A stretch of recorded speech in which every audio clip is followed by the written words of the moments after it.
reality, one God, one life, one way, one reality.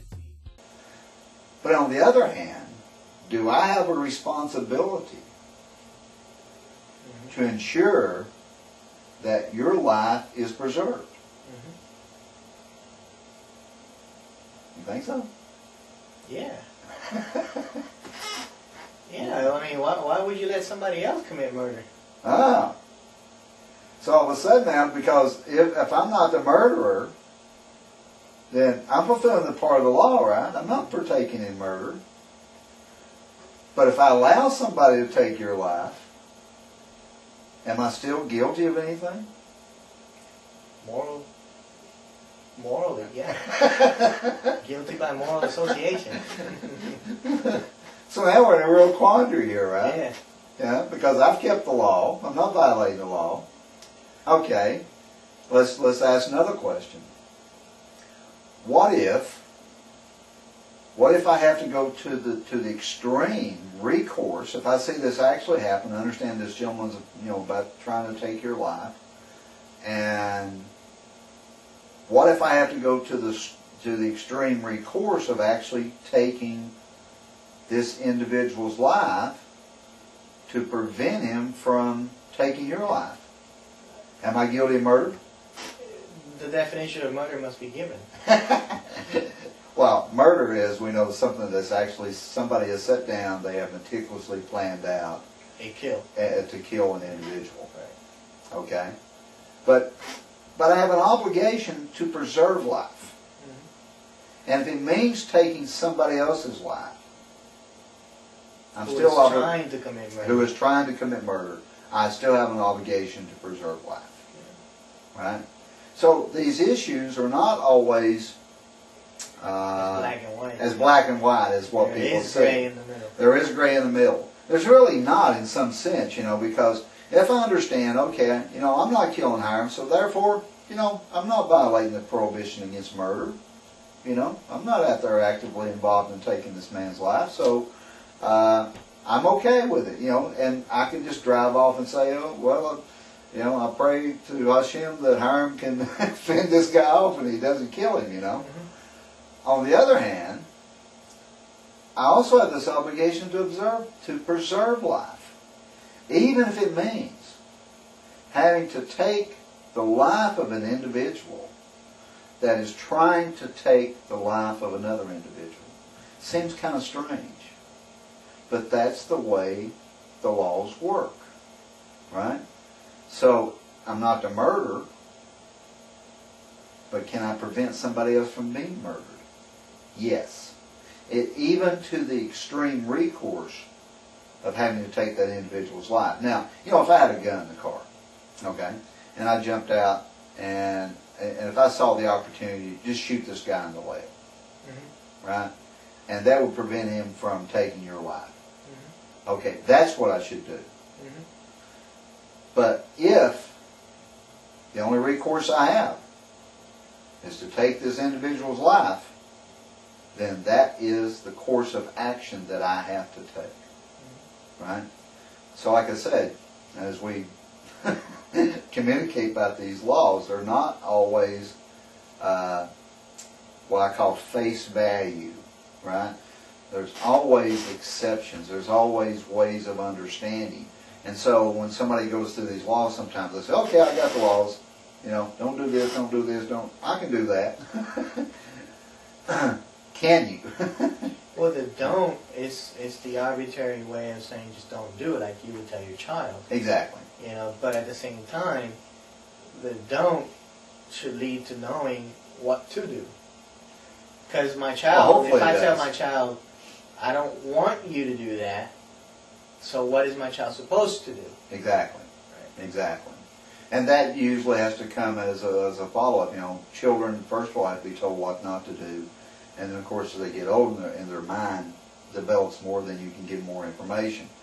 But when we talk about the 7 laws, they're much, much more in detail and in greater depth than just the 7 laws.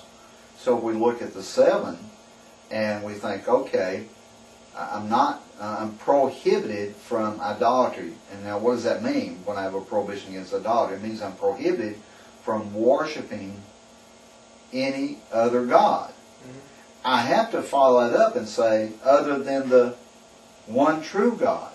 I can't stop and say I just have a prohibition against idolatry, because when my question becomes in my mind, what does it mean to have a prohibition against idolatry? It means that I cannot worship any other God other than the only God. Otherwise, if it were not something that we were responsible for, why would we have been given idolatry to begin with? Exactly. Because if the nations didn't have that same responsibility of worshiping the only God, then there will be no point for God to even bother them in having to recognize Him. Well, and the other point I want to bring up too was the fact that the passage that I read from 1 Kings 8, starting verse 41 and following, was that this individual comes to the temple of Hashem and he prays, and God answers him based on what King Solomon says. And one of the greatest wise men in the world, by the way, and he understands exactly what he's doing when he makes his dedicatorial prayer. And God answers him. Why? So that he would learn to fear Hashem.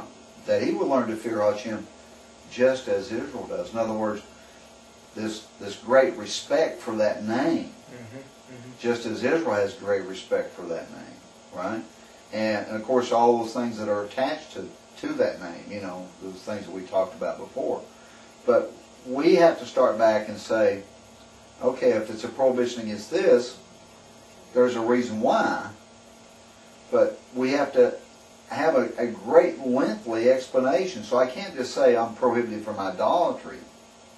Yes, that is my prohibition, but when I start asking, what does it mean to practice idolatry? The practice of idolatry means to worship anything other than the one true God. So therefore, automatically I say, wait a minute, then I need to worship the one true God.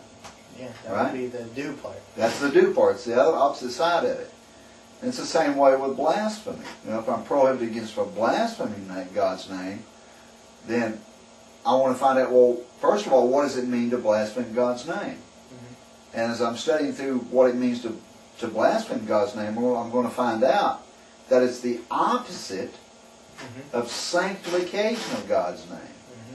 So if I'm sanctifying God's name, you know what I'll never do? I'll never blaspheme. If I'm worshiping the one true God, I'll never commit idolatry. And this is why it's important that we study all these laws in their details, in the depths of their details. And all of a sudden we come like, whoa, wait a minute. This is totally amazing. Right, exactly. Because that's where the proactive and reactive part comes in of what I was trying to say last time. And if we can go back to that, you said that, you know, it's the part that we have to do, right? So the proactive part, the way I look at it is, the proactive part is that which helps you learn how to overcome so that you don't become reactive. Modern law is set up to be reactive. Exactly. You wait for somebody to do something before you can charge them with anything. Exactly. Before you can even stop them. Right. Okay? It doesn't fix the problem. It only prolongs it. And it doesn't help people grow, because it's not making the point come across that when a law is being broken, it's being broken. It's bad. Exactly. Okay? So it's reactive. It's doing nothing. Okay? Other than trying to deal with people after they've done something. Exactly. Instead of teaching people, giving them the means and giving them the self-empowerment to become better and to do right by themselves and others. So this is the interesting thing about the Torah.